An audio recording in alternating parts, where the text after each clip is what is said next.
Assalamualaikum warahmatullahi wabarakatuh.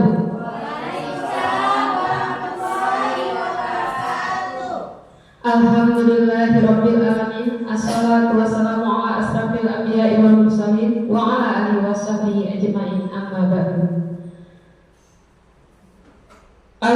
Puji syukur marilah sama-sama kita panjatkan kehadiran Allah Subhanahu wa taala yang mana hari ini kita masih diberikan nikmat umur, nikmat kesehatan sehingga kita dapat berkumpul di ruangan yang sederhana ini dalam rangka acara diseminasi budaya positif untuk aksi nyata modul 1.4 oleh calon guru penggerak angkatan 11 yaitu Ibu Yuslina SPD di Kabupaten Aceh Timur.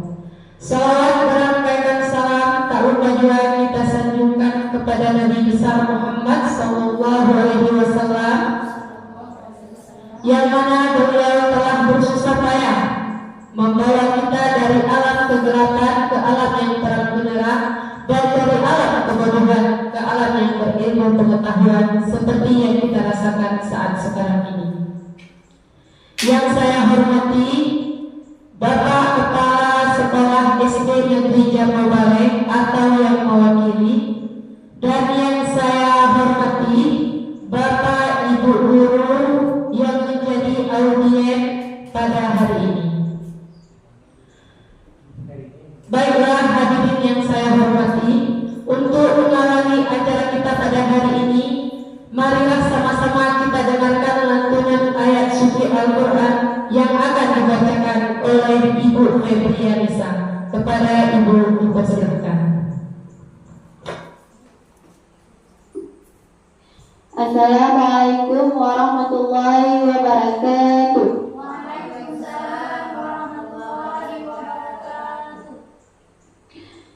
A'udzu billahi minasy syaithanir rajim. Bismillahirrahmanirrahim. Yas'alunaka 'anil anfal. Qulil anfalu lillahi war rasul. Fattaqullaha wa aslihu dzata bainikum. Wa ati'u Allaha wa rasulahu in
Ulaika humul mu'minuna haqqan lahum darajatun 'inda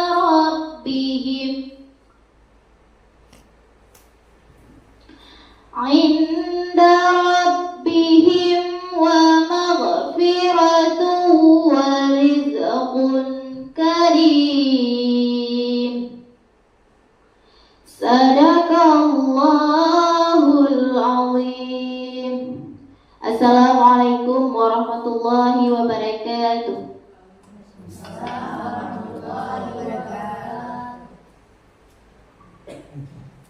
Hadirin yang terhormat, semoga dengan bacaan ayat suci Al-Quran tadi, acara kita pada hari ini diberkahi oleh Allah Subhanahu wa Ta'ala. Amin, amin ya rabbal alamin.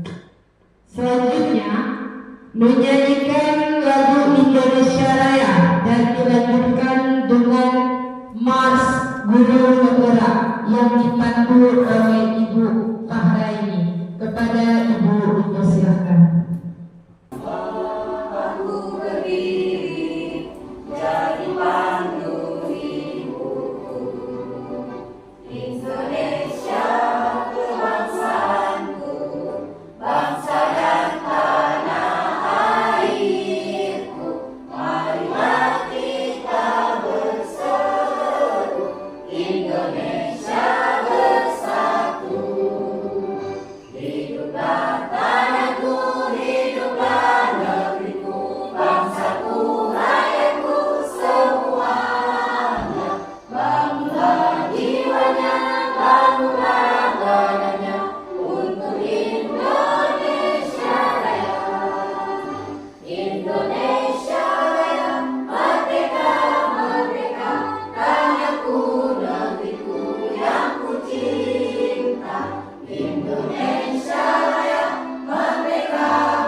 Prestasi, kami akan belajar Pancasila.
Hadirin dimohon duduk kembali.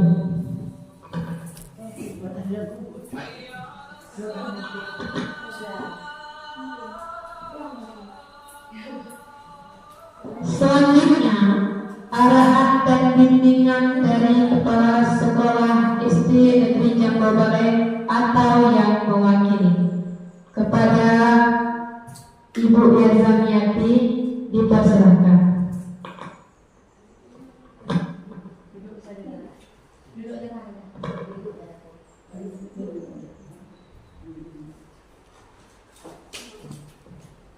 Assalamualaikum warahmatullahi wabarakatuh. Waalaikumsalam warahmatullahi wabarakatuh. Alhamdulillah rabbil alamin wassalatu wassalamu ala asyrafil anbiya'i wal mursalin wa ala alihi wa sahbihi ajma'in.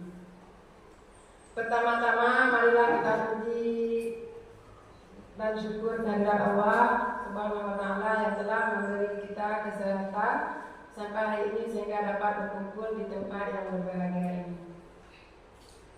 Selanjutnya salawat dan salam marilah kita sambung sajikan ke pangkuan Nabi besar Muhammad sallallahu alaihi wasallam yang telah membawa kita dari alam lahiriah ke alam Islamiyah, dari alam kebodohan ke alam yang penuh ilmu pengetahuan.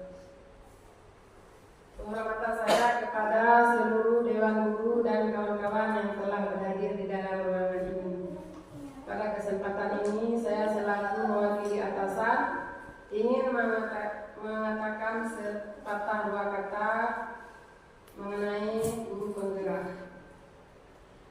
Terutama Bu Yuslina yang sedang mengikuti pendidikan. Kami guru di sini sudah merasakan perubahan yang diterapkan oleh Bu Yuslina.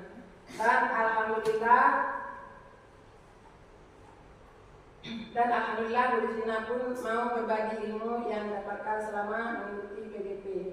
Dan harapan kami ke depannya Bu Yuslina semakin semangat untuk terus menggali ilmu serta tidak bosan-bosannya berbagi ilmunya kepada rekan sejawat dan guru-guru dari sekolah lain. Semoga guru penggerak dapat mewujudkan harapan Kemendikbud untuk menjadi pemimpin pendidikan di masa depan yang mewujudkan generasi unggul Indonesia. Dan harapan saya guru-guru di sini dapat mengikuti jejak Bu Yuslina untuk tergerak hatinya untuk mengikuti PGP. Hanya itu saja yang dapat saya sampaikan. Lebih dan kurang saya mohon maaf. Wabillahi taufiq wal hidayah. Assalamualaikum warahmatullahi wabarakatuh. Waalaikumsalam warahmatullahi wabarakatuh. Selanjutnya, presentasi materi yang disampaikan oleh Ibu Yuslina SPD kepada Ibu dipersilakan.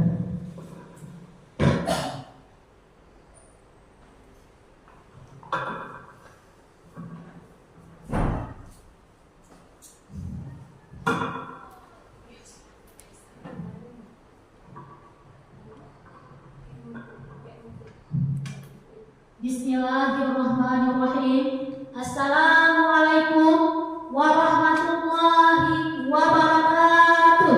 Waalaikumsalam warahmatullahi wabarakatuh. Alhamdulillahirabbil alamin wassalatu wassalamu ala asyrafil anbiya'i wal mursalin wa ala alihi wa sahbihi ajma'in. Amma ba'du. Yang pertama-tama, marilah sama-sama kita puji Allah Subhanahu wa Ta'ala, yang mana oleh Allah yang telah memberikan kita kesehatan badan, sehat pikiran, sehingga kita semua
diseminasi budaya positif untuk aksi nyata saya ke depannya. Sebelum saya lanjut ke topik inti, saya hanya ingin memberitahukan bahwa saya di sini bukanlah menggurui ya Bapak Ibu. Di sini tujuan saya hanya untuk berbagi apa yang telah saya dapatkan selama 2 bulan sudah saya mengikuti pendidikan guru penggerak. Jika ada pertanyaan, hebatkah guru penggerak itu? Tidak hebat. Tapi di guru penggerak itu sungguh banyak hal-hal yang sangat positif kita dapatkan. Mulai dari kebutuhan dasar kita aja, kita sudah banyak mendapatkan ilmu-ilmu tertentu di situ. Terutama dari cara kita bergaul dengan teman sejawat juga di situ ada ilmunya. Banyak sekali ilmu di guru penggerak. Cuma kalau kita bilang, oh hebat guru penggerak, kita juga tidak merasa hebat di sini. Cuma di sini kita ingin berbagi ilmu yang kita dapatkan di pendidikan guru penggerak.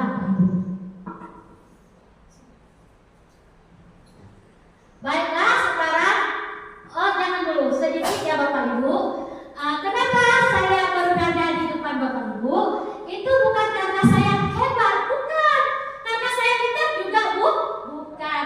Cuma saya berdiri di depan ini karena support dari teman-teman semua, karena support dari atasan. Sebenarnya saya tidak melek Bapak Ibu ya. Sebenarnya saya masih tidur, sungguh saya masih tidur. Tapi berkat dukungan kawan semua, berkat dukungan atasan semua, sehingga saya sudah berdiri di posisi ini Bapak Ibu. Kalau dibilang hebat, tidak. Baiklah Bapak Ibu, kita mulai ke kegiatan intinya.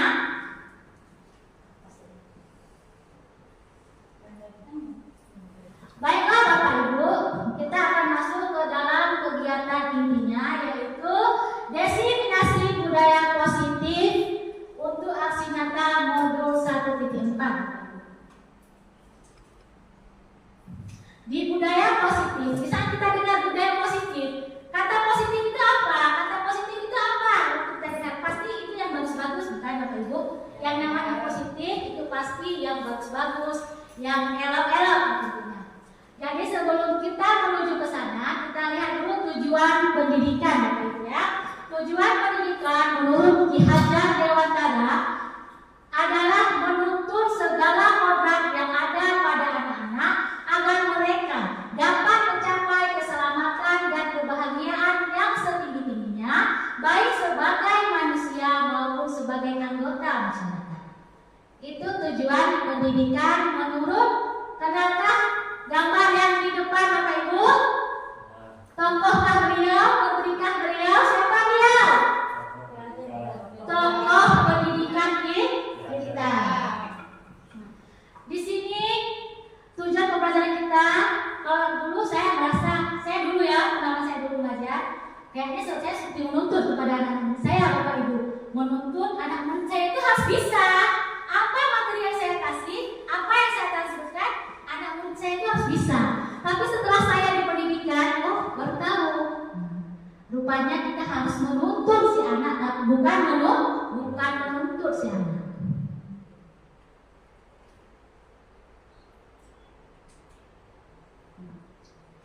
Budaya positif.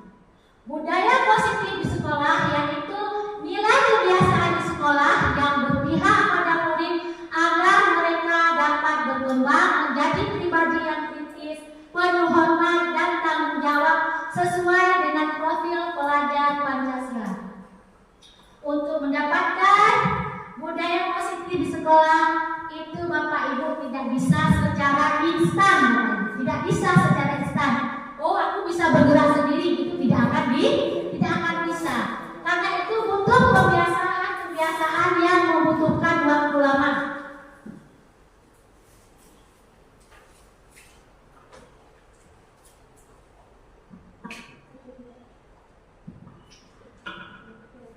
Nah, di sini ada konsep-konsep inti budaya positif. Perubahan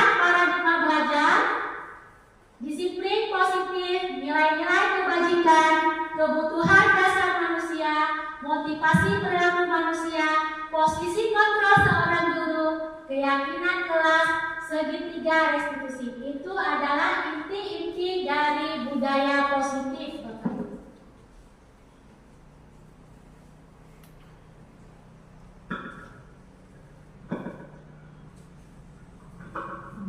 Ini poin yang pertamanya, pembelajaran dengan paradigma baru, Bapak Ibu. Pembelajaran dengan paradigma baru merupakan pembelajaran yang dirancangkan berdasarkan prinsip pembelajaran berdiferensiasi, sehingga para peserta didik belajar sesuai dengan kebutuhannya berdasarkan tahap perkembangan sesuai teori psikologi modern untuk mewujudkan profil pelajar Pancasila.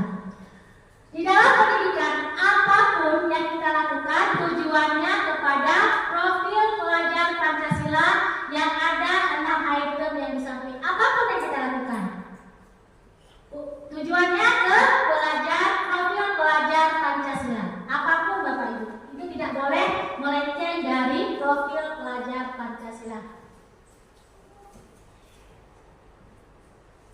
Miskonsepsi tentang teori kontrol. Apa itu miskonsepsi? Miskonsepsi itu adalah khayalan-khayalan tentang hal-hal yang negatif. Contohnya, seorang guru berilusi untuk mengontrol muridnya. Kan sering kita seorang guru kayak seperti itu, seolah-olah murid kita bisa kontrol seperti remote. Hanya kamu ke kanan harus ke kanan, hanya kamu ke kiri harus ke kiri. Nah, itu adalah yang salah. Udah itu ilusi bahwa semua perbuatan itu positif dan bermanfaat. Ilusi bahwa orang dewasa berhak memaksa.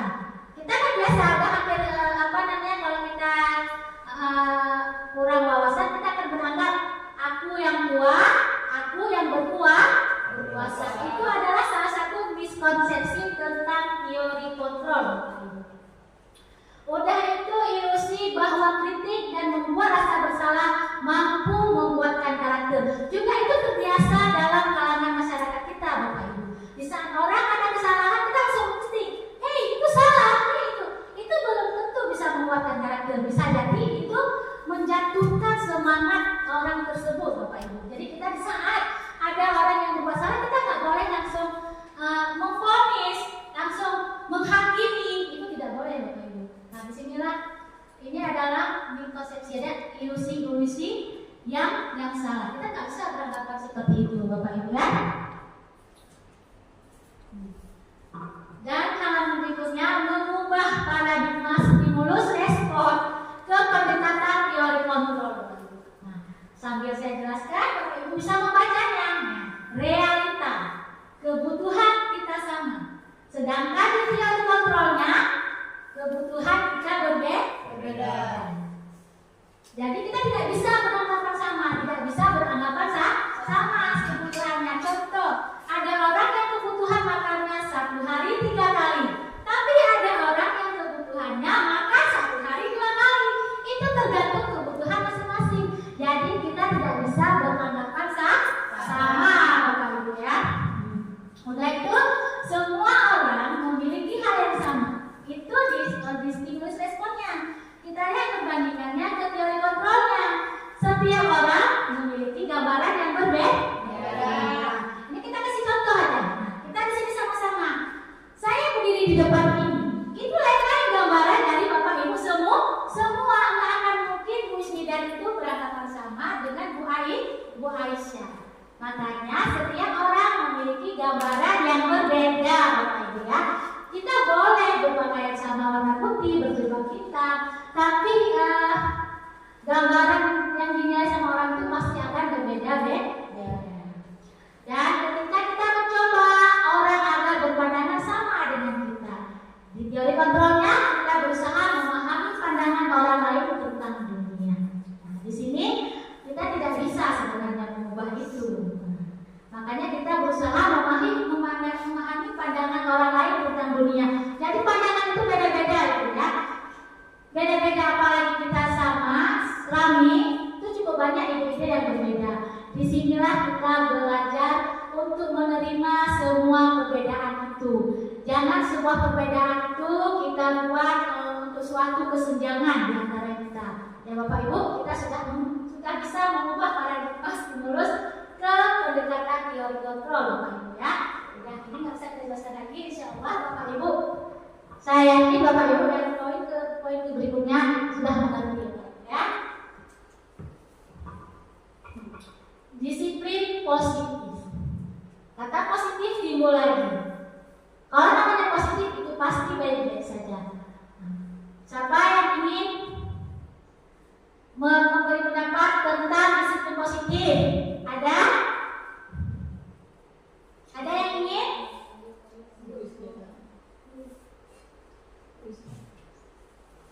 Ada yang ingin? Apa sih disiplin positif itu?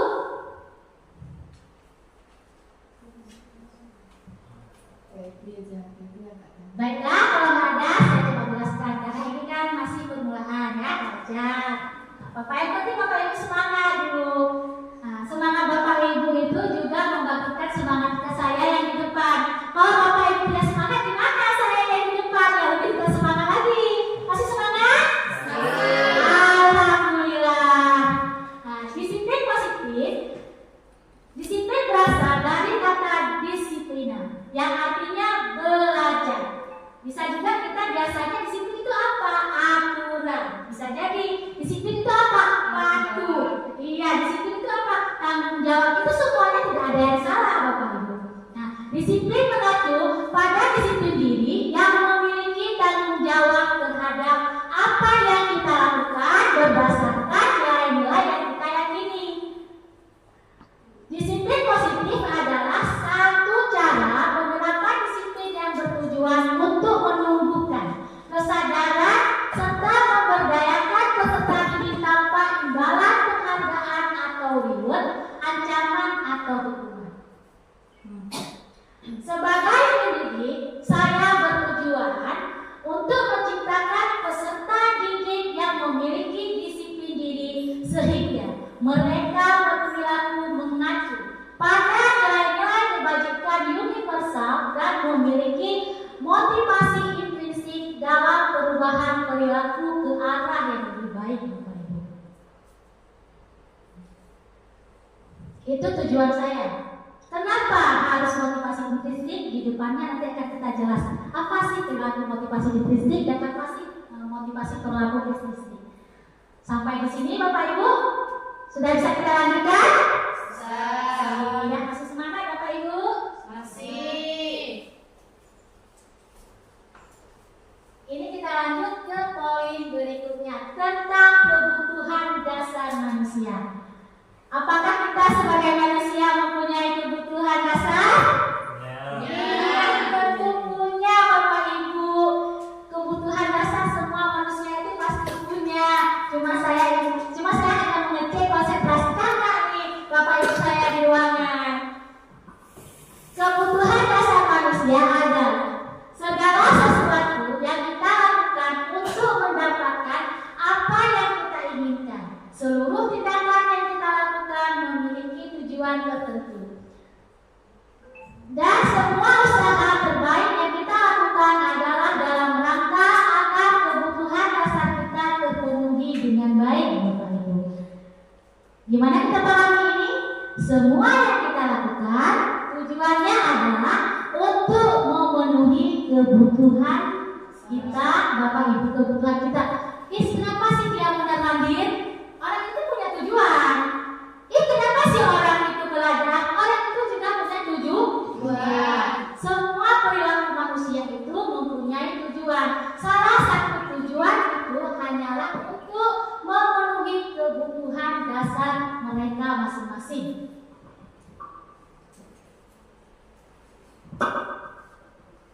Lima kebutuhan dasar manusia, Bapak Ibu. Rupanya bukan satu kebutuhan dasar manusia, ada 5 poin. Nah, bisa dilihat di diagramnya, bisa dilihat di poin-poinnya juga bisa dilihat. Kita akan coba. Yang pertama sekali kebutuhan dasar manusia adalah kebutuhan bertahan hidup. Dengan apa kita bertahan hidup, Bapak Ibu? Iya, apa lagi?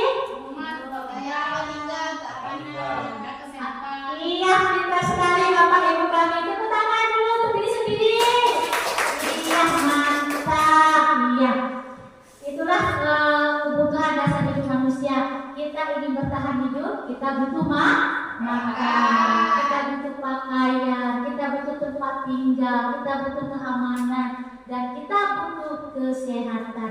Kita ambil salah satunya. Jika kebutuhan bertahan hidup tidak ada salah satunya, contohnya keamanan, hidup kita itu akan was-was, akan merasa cemas, Bapak Ibu.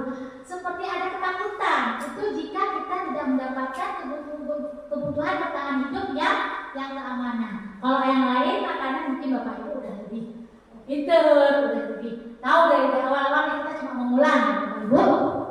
Nah, di poin yang kedua, kebutuhan kasih sayang, yaitu rasa diterima, dipeduli, berbagi, kerjasama, dan menjadi bagian dalam kelompok. Jika pun kebutuhan kasih sayang itu tidak kita dapatkan, gimana ekspresi kita? Gimana Bapak Ibu? Kita akan sensitif tentunya. Iya, kita akan merasa sensitif. Kadang kawan duduk sendiri sama kawan, kita mereka ngapain ya? Itu ciri-ciri salah satu kebutuhan dasar manusia yang kebutuhan kasih sayang itu belum terpenuhi. Bukan tidak ada, tapi belum terpenuhi. Udah itu poin yang ketiga, kebutuhan penguasaan merupakan harga diri, keinginan untuk diangkat, memimpin, berprestasi, diakui, dan didengar. Seperti saya masih kurang nih kebutuhan penguasaan, saya masih kurang nih, kurang prestasi, berarti saya masih kurang. Jadi saya mendapatkan itu apa? Saya harus berkolaborasi dengan kawan-kawan yang lebih berprestasi daripada saya kuncinya, agar kebutuhan penguasaan bisa saya penuhi, Bapak Ibu. Kenapa saya sering kelihatan di jalan? Sebenarnya saya itu hanya ingin berdampingan dengan orang-orang yang berprestasi. Tujuan saya apa? Tujuan saya bisa memenuhi kebutuhan dasar saya, yaitu kebutuhan penguasaan. Sehingga saya sering keluar capek sekali kalau dibilang capek ya Bapak Ibu. Namanya kita ingin maju, ya kita harus mengorbankan salah satunya. Kalau kita ingin santai-santai, kita tidak akan pernah maju, Bapak Ibu. Sedikitnya Bapak Ibu, kita dalam kehidupan ini harus ada rasa ingin tahunya, Bapak Ibu. Rasa ingin tahunya sedikit saja, nggak usah banyak-banyak, Bapak Ibu ya. Jika kita udah ada rasa penasarannya, kita itu akan terus berusaha untuk kita bisa berprestasi, Bapak Ibu. Setelah kita dapatkan, berarti kebutuhan penguasaan udah kita penuhi, Bapak Ibu. Poin yang keempat, kebutuhan kebebasan merupakan mandiri, memiliki pilihan mencoba hal baru, mampu mengendalikan arah dirinya. Nah, gimana yang kita simpulkan Bapak Ibu poin yang keempat? Gimana kita simpulkan? Ya udah Bapak Ibu, kita coba kasih contoh kepada anak-anak kita Bapak Ibu di kelas ya Bapak Ibu tentang kebutuhan kebebasan. Nah, di saat kita mengajar, di saat kita transfer ilmu kepada siswa kita Bapak Ibu, kenapa anak itu terkadang tidak mau mengerjakan apa yang kita arahkan? Adakah Bapak Ibu mendapatkan seperti itu? Karena anak itu ingin kebebasan. Mungkin metode atau cara kita mengajar tidak terkena di hati siswa tersebut. Kita kasih kebebasan kepada anak kita untuk memilih cara mereka belajar. Jangan kita tuntut dia harus begini, tapi kita beri sedikit kebebasan kepada anak kita cara dia belajar. Tetapi intinya Bapak Ibu, anak tersebut tidak melanggar peraturan yang telah kita sepakati Bapak Ibu. Udah itu poin yang kelima, kebutuhan kesenangan, yaitu bermain, humor, antusias, dan tertawa Bapak Ibu. Ini bukan muridnya saja Bapak Ibu, kita sebagai guru pun butuh banget Bapak Ibu. Jadi di saat kita kurang kebutuhan kasih sayang, kita itu kayaknya kurang humor Bapak Ibu. Kayaknya bawaan serius saja. Ada, saya pernah mengalami itu. Terkadang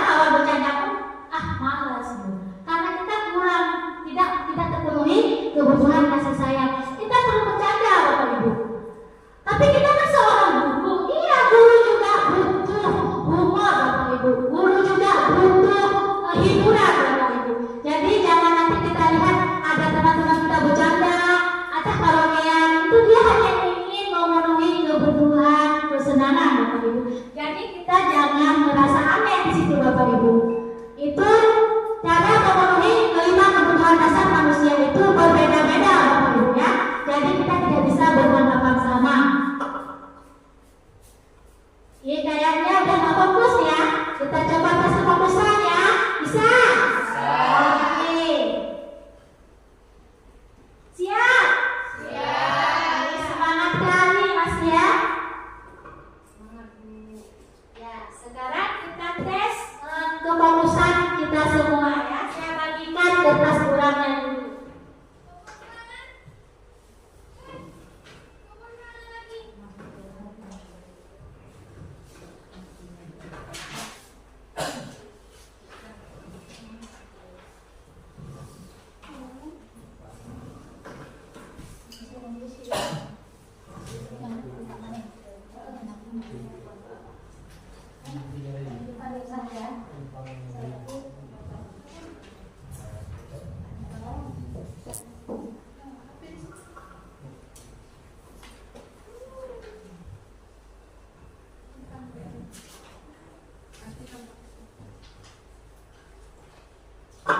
Baiklah Bapak Ibu, sudah siap dengan cek fokusan? Siap. Kalau siap, silakan Bapak Ibu berdiri dan berhadapan sesama teman. Yang tidak ada posisi, cari posisi Bapak Ibu. Yang cukup bawah nggak apa-apa. Sudah siap? Bisa bukitnya orang berdua jadi duduk saja ya. Kita main yang masih bugar-bugar ya Bapak Ibu. Iya. Yang mana kode mainnya? Itu kodenya Bapak Ibu. Nah, tangga, tangan, telinga, tangka. Pinter.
berperilaku. Jika kita berperilaku mengerjakan sesuatu untuk menghindari ketidaknyamanan atau hukuman, dan jika kita melakukan sesuatu untuk mendapatkan imbalan atau penghargaan dari orang lain, itu termasuk ke dalam motivasi intrinsik, Bapak Ibu. Dan jika kita melakukannya dengan keinginan dan menghargai diri dan nilai-nilai yang kita percaya, itu termasuk kepada motivasi intrinsik. Bapak Ibu, coba introspeksi diri Bapak Ibu.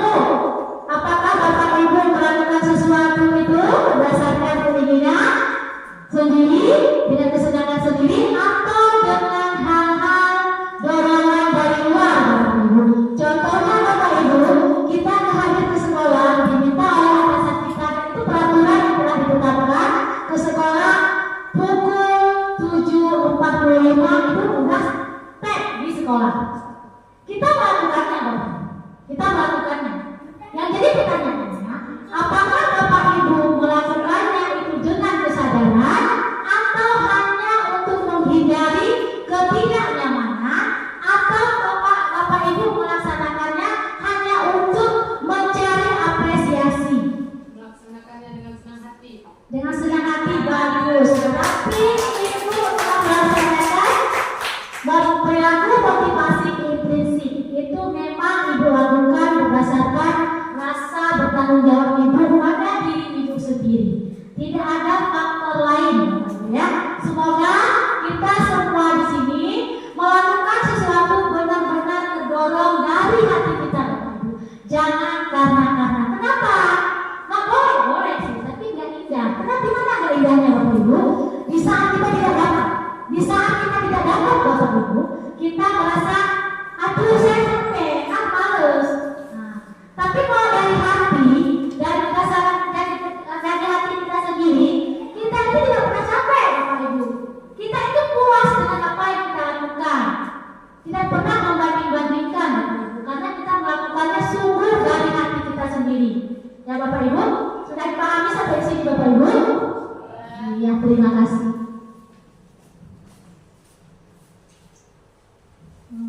Ini ada emoji tentang penghukum, bisa diperhatikan Bapak Ibu, konsekuensi serta segitiga restitusi. Yang ini hanyalah kata-kata jika kita berperan sebagai penghukum, dan ini adalah kata-kata kita jika kita berperan sebagai konsekuensi, dan ini sebagai restitusi, Bapak Ibu. Coba cek Bapak Ibu, kita di sekolah berperan sebagai apa di sini? Nah, ini kata-katanya. Kalau sebagai penghukum kita biasa ini yang kita contohkan. Pas sudah dia masuk, ada siswa kita yang telat. Itu langsung, hai Fana, telat. Yang kita nggak tanya itu kenapa dia telat, Bapak Ibu. Kita langsung, Fana ke lapangan, bersih, kutip sampah. Itu adalah ciri-ciri sebagai penghukum, karena dia bersifat satu arah. Kalau di konsekuensi, itu juga masih tidak buat nyaman siswanya, cuman dia ada yang positif, ada yang negatif di konsekuensi. Tapi kalau di sini tidak restitusi, kita itu tanya, misalnya anak telat begitu, kita contohkan lagi, Fana, kenapa telat? Telat Bu, kenapa telat Fana? Kita tanya, baik-baik, kita koreksi anak itu kenapa telat, Bapak Ibu. Paling itu dia bilang, Bu, alasan anak itu kita dengar, udah itu kita motivasi anak itu namanya restitusi, Bapak Ibu. Nah, jadi kita introspeksi diri, peran apa sih kita sebagai guru sekarang? Makanya Bapak Ibu, saya harapkan semua kita pernah membuat kesalahan, Bapak Ibu ya. Nggak ada orang yang tidak salah. Tapi di sini kita ingin memperbaikinya untuk memajukan diri kita sendiri terutamanya dan sekolah kita, Bapak Ibu. Dan kita juga tidak boleh berpotongan kalau sekolah kita sekolah dalam rukun saja, tapi kita tidak boleh gitu. Sekolah di dalam pengalaman harus bisa merasakan suasana seperti di provinsi, Bapak Ibu. Disitulah kita berjuang sama-sama, Bapak Ibu ya. Jangan berpatok karena kita di pedalaman, harus pengetahuannya di pedalaman bersama tidak. Yuk kita berkembang sama-sama, Bapak Ibu ya. Kita buat perkembangan dan Ibu. Untuk apa? Untuk generasi kita ke depan Bapak Ibu. Mungkin kita sudah tidak ada lagi, tapi karena peran kita Bapak Ibu, peran kita itu akan diingat semasa-masa Bapak Ibu. Jadi Bapak Ibu jangan pernah takut untuk berperan untuk orang lain, karena itu adalah salah satu sejenak jariah kita Bapak Ibu.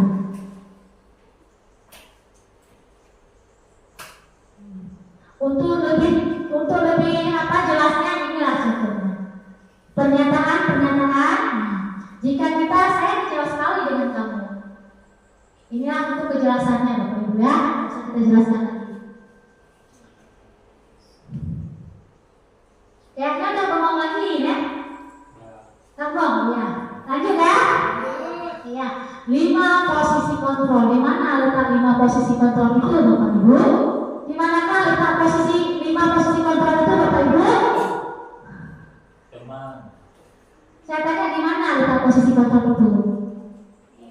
Pada kita sendiri Bapak Ibu. 5 posisi kontrol itu terletak pada kita sendiri. Apakah kita sebagai pengguna dengan murid kita? Apakah kita pembuat merasa bersalah? Ataukah kita bersama murid sebagai teman? Ataukah kita sebagai pemantau? Ataukah kita sebagai manajer Bapak Ibu? Ini contoh penerapan 5 posisi kontrol guru Bapak Ibu. Kita ambil kasus siswa tidak memakai atribut lengkap saat upacara. Pasti ada itu kejadiannya kan? Makanya saya ambil contohnya di situ. Hormat bendera selama 1 jam. Itu kan posisi kontrol seorang guru sebagai pemukul Bapak Ibu. Tapi kalau kata-katanya berapa kali Bapak Ibu harus memberitahukan kamu selalu saja mengecewakan Bapak Ibu. Berarti peran kita itu sama saya itu kita buat anak itu merasa bersalah dengan apa yang telah dilanggarnya Bapak Ibu. Nah, dengan nada yang begitu lembut Bapak Ibu. Walaupun begitu lembut kayaknya ada sedikit menggigit Bapak Ibu ya. Mutulah gitu bahasa Acehnya Bapak Ibu. Udah itu apakah kamu tahu kesalahanmu? Kira-kira bagaimana kamu memperbaikinya? Berarti itu peran guru sebagai manajer Bapak Ibu. Nanti kita praktek Bapak Ibu. Untuk sehari-harinya selanjutnya kita akan praktek bagaimana sih kita introspeksi diri. Iya, kita masuk poin ini, keyakinan kelas. Mengapa harus keyakinan kelas? Mengapa bukan peraturan kelas? Yuk, siapa mau? Oke, Pak Ihsan mau memberi jawaban.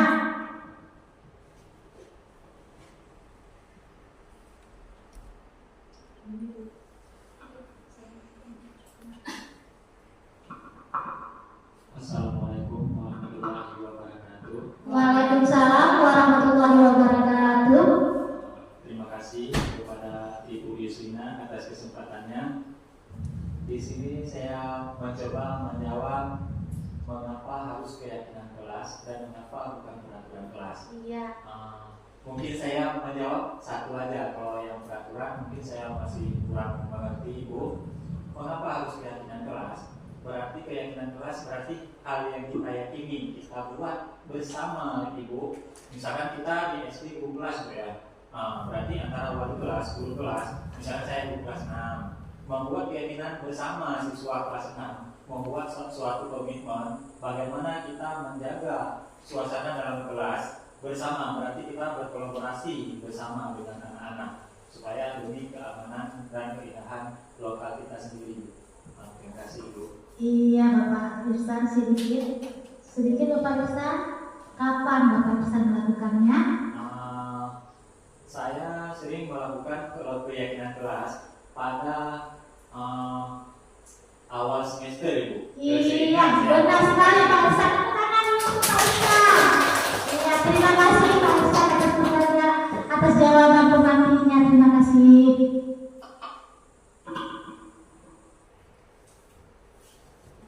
Ini sudah jelas tertera, keyakinan kelas berbeda dengan peraturan kelas Bapak Ibu. Keyakinan kelas sesuai dengan Pak Ihsan jawab tadi, bahwa dia bekerja sama antara guru dan murid untuk menciptakan lingkungan belajar yang positif dan produktif di dalam kelas. Sedangkan peraturan kelas biasanya dibuat oleh guru tanpa melibatkan muridnya, Bapak Ibu. Jadi jauh berbeda. Kalau zaman dulu memang kita peraturan kelas, tapi kita zaman telah berubah. Perubahan paradigma baru yang kita pelajari di set tadi berubah, sehingga lebih nyaman dengan keyakinan kelas, Bapak Ibu. Kenapa? Kalau keyakinan kelas itu si anak itu sudah kita kasih tahu nilai-nilai kebajikan di dalamnya, sehingga anak itu mengikuti keyakinan kelas itu sesuai keinginan mereka sendiri, Bapak. Ini adalah contoh pembentukan keyakinan kelas. Ini saya buat poster, kenapa Bapak Ibu? Di saat itu saya lupa membuat video, ya. Lupa saya buat video sebaik mana, Bapak Ibu. Jadi dimaklum ya Bapak Ibu, ini sebagai contohnya. Dan ini kata-kata yang harus kita siapkan bersifat abstrak, berupa pernyataan universal, dibuat dalam pernyataan positif, sedikit saja agar mudah dipahami atau diingat sesuai dengan kondisi kelas dan sekolah sehingga mudah diterapkan. Semua warga sekolah atau warga kelas dilibatkan saat membuat keyakinan kelas, Bapak Ibu. Kenapa harus sesingkat mungkin kita buat? Karena untuk mengingat anak-anak kita. Karena keyakinan kelas itu, contoh kita di SD, kalau panjang-panjang tempat anak itu susah mengingatnya, seperti menghormati guru, tidak berkata kotor, kan anak itu mudah, sopan santun mudah untuk anak-anak kita mengingat kata-kata itu. Bahkan kita tempel poster-poster di kelas biar anak itu mudah mengingat keyakinan kelas mereka masing-masing, Bapak Ibu. Di saat ini tercipta kelas, Bapak Ibu, sungguh kita sudah menciptakan ruangan kelas yang produktif, Bapak Ibu. Ini contohnya Bapak Ibu sekilas kemarin ya. Ini contohnya, cuma nggak sempat saya videokan Bapak Ibu. Ini sebagai contohnya saya pernah melakukan dan selalu melakukan minimal 1 tahun sekali. Tapi jika dalam perjalanan ada perubahan, saya akan membuatnya lagi pada semester selanjutnya.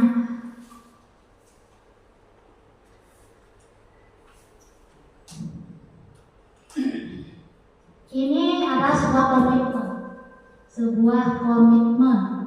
Jika sudah kita sepakati, selalu kembalikan buku ke tempatnya. Contohnya di pustaka misalnya. Jadi si anak itu bisa mengembalikan, berarti si anak itu sudah menerapkan keyakinan kelas pada dirinya tentang bertanggung jawab, Bapak Ibu. Ya, sebelum masuk sesi berikutnya, adakah yang bersedia untuk menghibur kita di ruangan ini? Ayo siapa? Bu Febri, ya Bu Febri, tolong Bu Febri menghibur dulu guru-guru kita. Kayak suasana udah sangat panas, udah ada rasa mengantuk. Oke, silakan Bu Febri. Ya, Bu Febri bisa mengajak guru-guru yang lain mau berdiri, mau apa? Baiklah, untuk ibu-ibu sekalian boleh untuk berdiri sebentar. Boleh. Oh, nggak ada kawannya. Boleh ada kawannya, boleh. Enggak, gini. Betul. Oh, Nah, ini, coba boleh buat. silakan. Ya, boleh. Kita buat seperti kereta api. Yuk, Buni. Yang boleh Depan. Dah. Tangannya di belakang pundak teman. Tangannya hujan rintik-rintik, hujan rintik-rintik, hujan rintik-rintik, hujan rintik-rintik, hujan batu-batu, hujan batu-batu, hujan batu-batu, hujan batu-batu, hujan angin badai, hujan angin badai.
baik yang belum yuk kita simak bersama.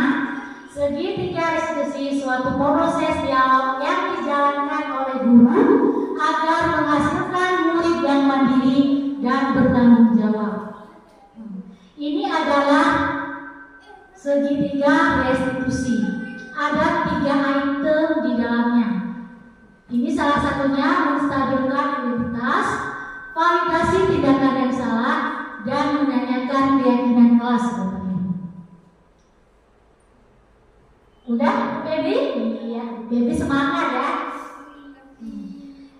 Ini kita coba merangkai ya, menstabilkan identitas. Kata-katanya gimana? Jika anak-anak membuat kesalahan, kita mau menyelesaikan dengan segitiga restitusi, Bapak Ibu. Contohnya anak telat ke sekolah atau tidak piket, Bapak Ibu. Kita terapkan dengan menyelesaikan segitiga restitusi. Gimana kita menstabilkan identitas? Kita tanya pada siapa? Itu kata-katanya, Bapak Ibu. Contoh kata-katanya ya, Bapak Ibu. Berbuat salah itu wajar. Tidak ada manusia yang sempurna. Itu setelah kita tanya pada si anak kenapa dia terlambat. Kita tidak boleh memvonis dia, tapi kita tanya. Berbuat salah itu wajar. Tidak ada manusia yang sempurna. Ibu bapak juga pernah melakukan. Ibu bapak tidak mau mencari siapa yang salah, tapi ibu bapak ingin solusi dari permasalahan ini. Kamu berhak merasa begitu. Di saat ada anak salah, yuk kita cari tahu dulu, kita adopkan dulu. Jangan langsung kita vonis anak itu. Kalau kita vonis salah si anak itu pada siapa dia menunjukkan masalah dia. Jadi kita cari tahu ya Bapak Ibu, bisa anak punya masalah. Validasi tindakan yang salah. Kata-katanya kamu pasti punya alasan mengapa melakukan hal tersebut. Padahal kamu bisa melakukan yang lebih buruk dari ini. Kamu patut bangga karena telah melindungi sesuatu yang penting buat kamu. Kamu melakukannya karena mempertahankan sesuatu yang penting bagi kamu. Di sini kita ingin bilang, semua kegiatan si anak itu pasti bertujuan. Jadi kita tanya dulu tujuan, jika memang salah, kita motivasi dia untuk berubah menjadi yang lebih baik lagi, Bapak Ibu. Tidak boleh, kamu memang seperti itu selalu gitu lagi. Itu nggak boleh sama saya. Itu dia akan terus jatuh. Dia nggak akan mau bangkit seperti itu. Tapi kalau kita dekati dia, kita tanya dia baik-baik, kita kasih kesempatan dia untuk curhat sama kita, itu insya Allah dia akan lebih baik depannya. Yang ketiga dari segitiga restitusi adalah menanyakan keyakinan. Kita bisa tanya, apa keyakinan kelas kita, nilai-nilai apa yang telah kita sepakati bersama, seperti apa gambaran sebuah kelas yang ideal menurut anak kita, dan anak kita ingin menjadi orang seperti apa, kita tanyakan. Nah, kedepannya kamu menjadi anak seperti apa? Pasti anak itu akan bilang, oh saya ingin jadi orang yang sukses. Nanti kita tanyakan lagi, jika ingin menjadi anak yang sukses, gimana sih kita? Apa yang sudah lakukan? Si anak itu pasti akan menjawab sesuai dengan kata-katanya. Misalnya, saya akan belajar Bu. Itu contohnya Bapak Ibu ya.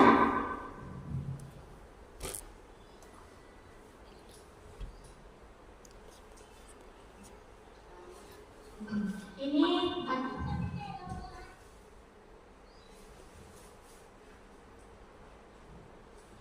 coba perantau satu hidupkan, satu jangan. Videonya satu. Yang ilustrasi dulu. Nah, ini contoh segitiga restitusi yang telah saya tentukan pada anak yang terlambat dan tidak piket. Ini ilustrasi. Kita hanya menanyakan saja. Kita salami dia seperti biasanya Bapak Ibu dengan wajah yang sangat-sangat indah, manis Bapak Ibu, walaupun itu di suatu masalah Bapak Ibu ya. Yang kita beda-bedakan, jangan kita marah-marah anak itu. Udah lanjut ke kasusnya Bapak Ibu. Matikan satu. Beberapa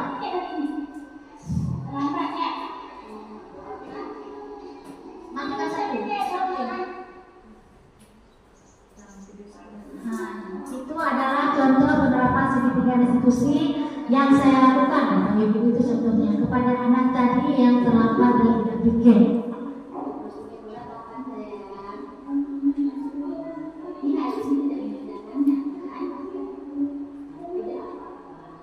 Semua orang pernah melakukan kesalahan. Semua orang yang penting kita tahu.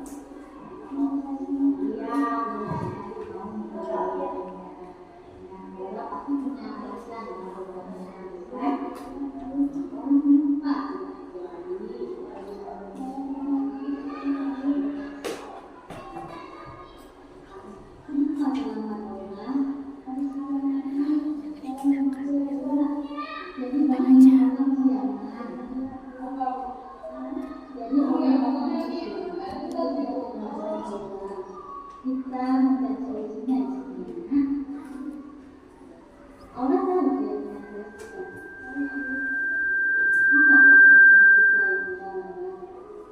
dia apa misalnya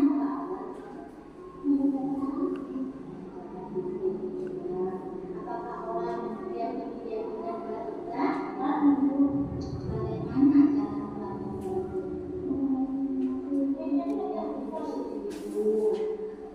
cara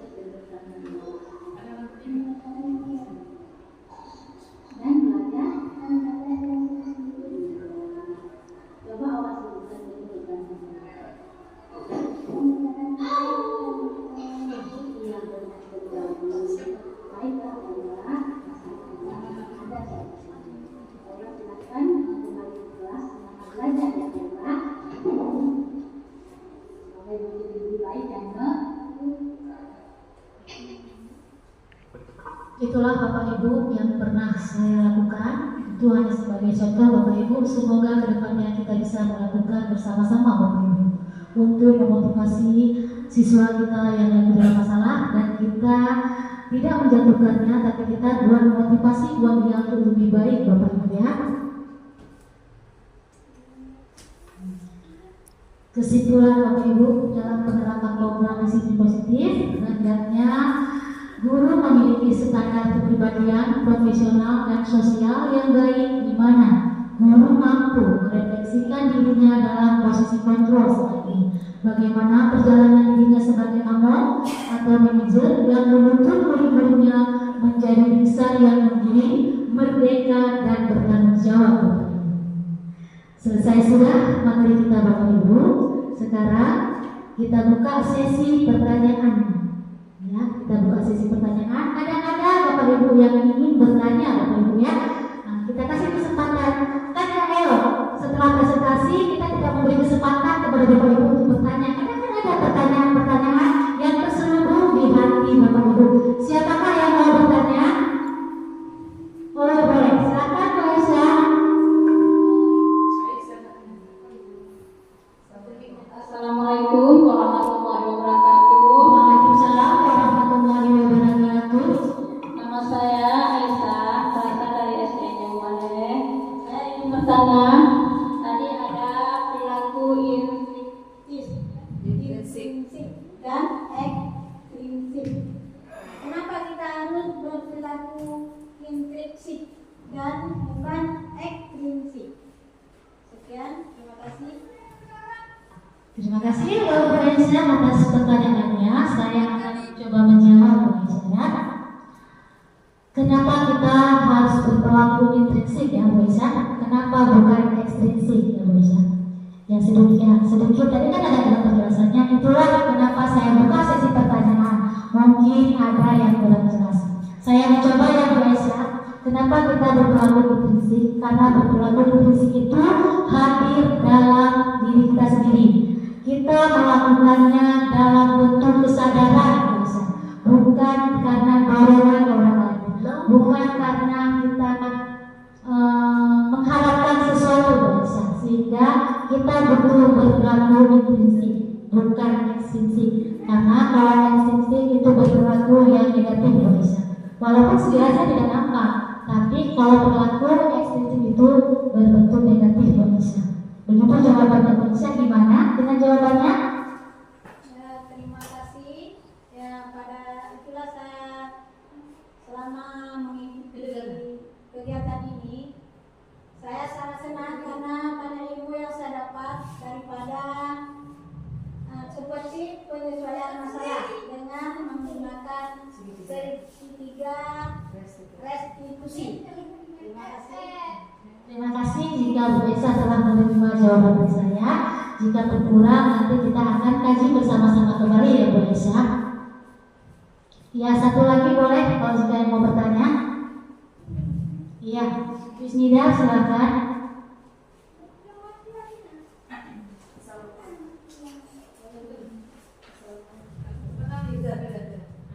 Assalamualaikum warahmatullahi wabarakatuh.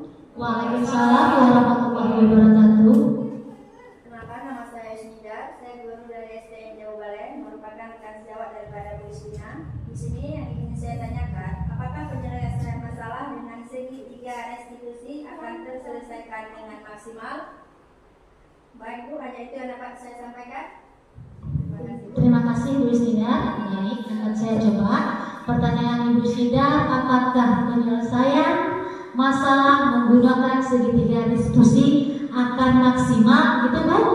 Iya. Sungguh penyelesaian dengan segitiga restitusi tidak maksimal ya. Ada yang maksimal dengan penyelesaian segitiga restitusi, ada juga tidak maksimal. Di mana yang tidak maksimalnya?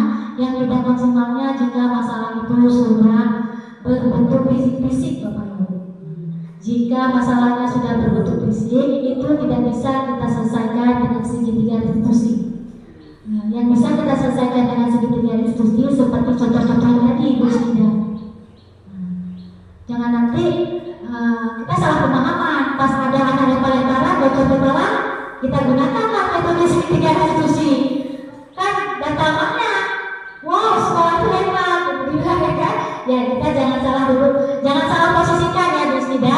Ada hal-hal yang bisa kita selesaikan dengan segitiga restitusi dan ada hal-hal yang tidak bisa kita selesaikan dengan segitiga restitusi Bu Isnida. Gimana Bu Isnida dengan jawabannya? Ya Bu, terima kasih atas jawabannya. Alhamdulillah sangat memuaskan. Terima kasih Bu. Assalamualaikum warahmatullahi wabarakatuh. Waalaikumsalam warahmatullahi wabarakatuh.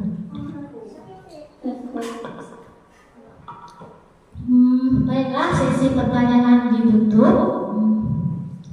Kita lihat refleksi ya Bapak Ibu, bahwa keberhasilan membangun budaya positif di sekolah hendaknya merupakan kolaborasi bersama antara guru, peserta didik, kepala sekolah, orang tua dan masyarakat. Sebagai guru, saya bertujuan adalah ingin menciptakan peserta didik yang memiliki disiplin diri sehingga mereka bisa berperilaku dengan mengacu pada nilai-nilai kebajikan yang berasal dari motivasi intrinsik bukan ekstrinsik. Untuk mendapatkan budaya positif di sekolah, sedikit lagi Bapak Ibu, itu tidak bisa bekerja sendiri Bapak Ibu, butuh kolaborasi yang berperan di depan Bapak Ibu ya. Jangan nanti Bapak Ibu merasa kita bisa berperan sendiri di sekolah, tidak bisa Bapak Ibu ya. Ya, waktu presentasi saya sudah berakhir Bapak Ibu.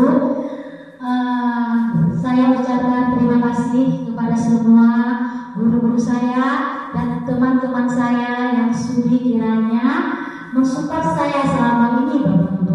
Ada satu kata Bapak Ibu dari saya, ingatlah kata-kata yang membuatmu termotivasi dan lupakanlah kata-kata yang membuat kamu tersakiti, agar kita bisa melanjutkan kebahagiaan yang sedang menanti kita Bapak Ibu. Iya.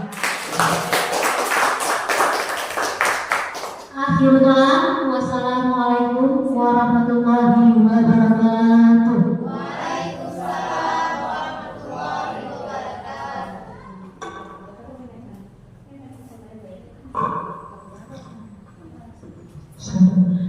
Oke, beri tepuk tangan sekali lagi kepada Ibu Ruslinah. Ya, sangat luar biasa ya materi yang disampaikan Ibu Ruslinah hari ini. Semoga dengan materi yang disampaikan Ibu Ruslinah hari ini kita bisa menyerapnya dengan baik sehingga kita bisa menerapkannya baik kepada teman sejawat ataupun kepada peserta didik kita baik di dalam kelas maupun di luar kelas.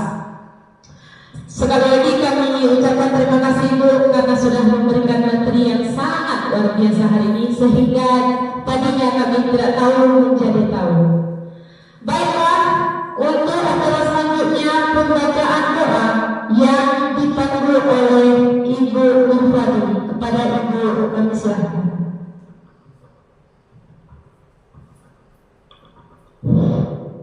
Assalamualaikum warahmatullahi wabarakatuh. Waalaikumsalam warahmatullahi wabarakatuh. A'udzu billahi minasy syaithanir rajim. Bismillahirrahmanirrahim. Alhamdulillahi rabbil alamin hamdan yuwafi ni'amahu wa yukafi'u mazidah. Ya Rabbana lakal hamdu kama yanbaghi li jalali wajhikal karimi wa 'azimi sultanik. Allahumma shalli ala sayyidina Muhammadin wa ala alihi wa sahbihi ajma'in. Allahumma shalli ala sayyidina Muhammadin salatan tunjina biha min jami'il ahwal wal afat wa taqdi lana biha jami'il hajat wa tutahhiruna biha min jami'is sayyi'at wa tarfa'una biha 'indaka 'ala darajat wa tuballighuna biha aqsal ghayati min jami'il khairat fil hayati wa ba'dal mamat innaka sami'un qaribun mujibud da'wati wa qadiyal hajat. Rabbana taqabbal minna innaka antas sami'ul 'alim wa tub 'alaina innaka antat tawwabur rahim. Allahumma bijudika wa fadlika usil sawaba. Ya Allah, kabulkanlah ya Allah, berkahilah ya Allah kepada guru kami ya Allah, Bu Yuslina ya Allah yang telah mengikuti jalan guru penggerak ya Allah, berkahilah ya Allah, semoga dia terlebih baik ke mukanya ya Allah dalam mendidikan anak kami ya Allah. Ya Allah, berkahilah guru kami ya Allah yang kami datangi hari ini ya Allah. Allahumma inna nas'aluka ridhaka wal jannata wa na'udzubika min sakhatika wan nar. Allahumma ighfir lana dzunubana wa liwalidayna warhamhuma kama rabbayana shaghira. Wal mu'minina wal mu'minat wal muslimina wal muslimat bi rahmatika ya arhamar rahimin.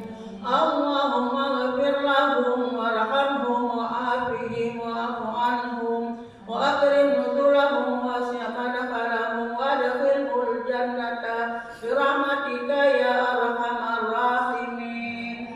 Allahumma ahyina bil iman wa amitna bil iman wa asyurna bil iman wa adkhilna jannata ma'al iman. Allahumma la tada' fina saqiyan wa la mahruma. Ya alim anta ta'lamu hajatina wa maqasidana wa ma nahnu fihi wa nartaji famun alaina bi qada'i hajatina ya Allah. Sepenuh hajat kamu ya Allah kepada Bu Yuslina ya Allah yang telah mengikuti jalan guru penggerak ya Allah, berkahilah dia ya Allah. Allahumma inna nas'aluka salamatan fid din wa dunya wal akhirah wa afiyatan fil jasadi wa ziyadatan fil ilmi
ثبت قلبي على دينك ربنا آتنا في الدنيا حسنة وفي الآخرة حسنة وقنا عذاب القبور وقنا عذاب المحشر وقنا عذاب النار وصلى الله على سيدنا محمد وعلى آله وصحبه أجمعين.